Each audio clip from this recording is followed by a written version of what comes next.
पिता, पुत्र और पवित्र आत्मा के नाम में आमीन। 15वें गुरुवार, पास्का का चौथा सप्ताह, संत पीटर और देवनीसिया।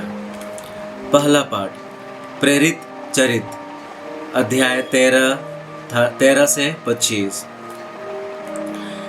पौलुस और बरनबास पेरगे से आगे बढ़कर पिसिदिया के अंतखिया पहुँचे। वे विश्राम के दिन सभागृह में जाकर बैठ गए। संहिता तथा नबियों का पाठ समाप्त हो जाने पर सभागृह के अधिकारियों ने उन्हें कहला भेजा, भाइयों, यदि आप प्रवचन के रूप में जनता से कुछ कहना चाहें तो कहिए।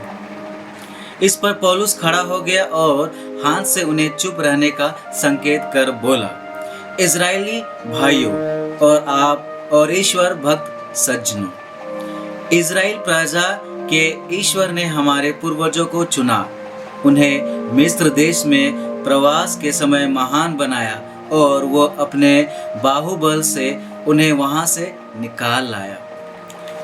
उसने 40 बरस तक मरुभूमि में उनकी देखभाल की।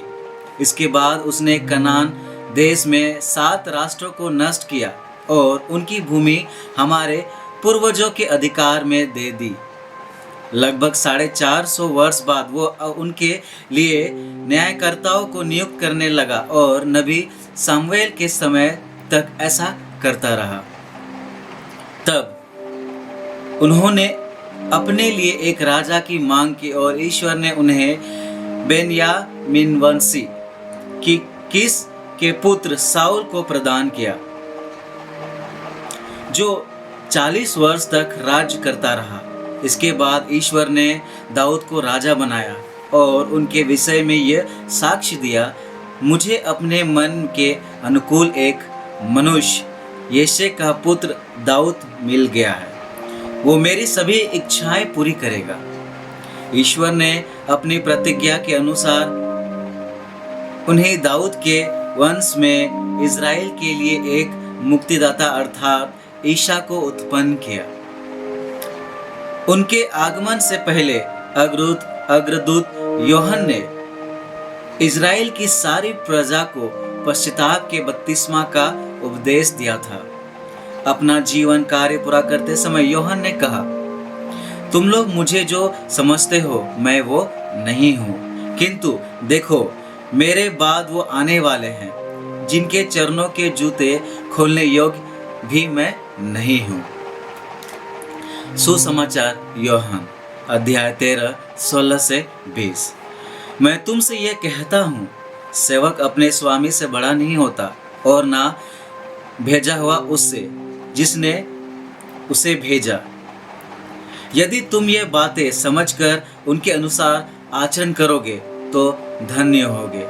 मैं तुम सब के विषय में यह नहीं कह रहा हूँ, मैं जानता हूँ कि मैंने किन किन लोगों को चुना है, परंतु ये इसलिए हुआ कि धर्म ग्रंथ का ये कथन पूरा हो जाए, जो मेरी रोटी खाता है उसने मुझे लंगी मारी है। अब मैं तुम्हें पहले ही ये बताता हूँ, जिससे ऐसा हो जाने पर तुम विश्वास करो कि मैं वही हूँ।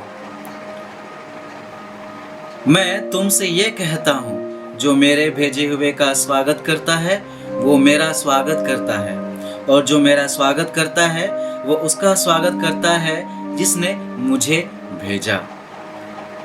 चिंतन। आदि माता पिताओं के संतान होने के नाते हम में सफलता के साथ साथ पापात्मक प्रवृत्ति भी है। दूसरी ओर मनुष्य में अच्छी सकारात्मक क्रियात्मक रचनात्मक शक्तियां भी मौजूद है, क्योंकि ईश्वर ने हमें अपना स्वरूप बनाया है। इसलिए संत पौलुस पिसिदिया वासियों को मुक्ति के इतिहास के बारे में बतलाते हैं, जहां इजरायली जनता बार बार पाप में गिरकर ईश्वर को भूल जाती है, फिर भी ईश्वर अपनी सत्य प्रतिज्ञता में हमेशा डटे रहे। ठीक उसी प्रकार विश्वासघाती होने के बावजूद यीशु अपने शिष्य के प्रति वफादारी के रूप में अपना प्यार न्यौछावर करते रहे। इस तरह यीशु ने ईश्वर के मुक्ति कार्यों के प्रति अपना विश्वास कायम रखा और हमें मुक्ति प्रदान की है। बहुधा हमारे जीवन की अपरिचित घटनाओं पर हमारी पकड़ नहीं है, इसलिए हमें अपने विश्वास में दृढ़ रहने की आवश्यकता है और ईश्वर अवश्य ही अपने मुक्ति कार्यों के द्वारा इसे संपन्न करेंगे। अनुवाक्य। हे प्रभु, मैं सदा ही तेरी कृपा का गीत गाता रहूंगा। जय घोष, हालेलुया। हे यीशु मसीह, आप विश्वसनीय साक्षी और मृतकों में से पहलौठे हैं। आपने हमें प्यार किया और अपने रक्त से हमें पाप से मुक्त किया है। हालेलुया। पिता, पुत्र और पवित्र आत्मा के नाम में आमीन।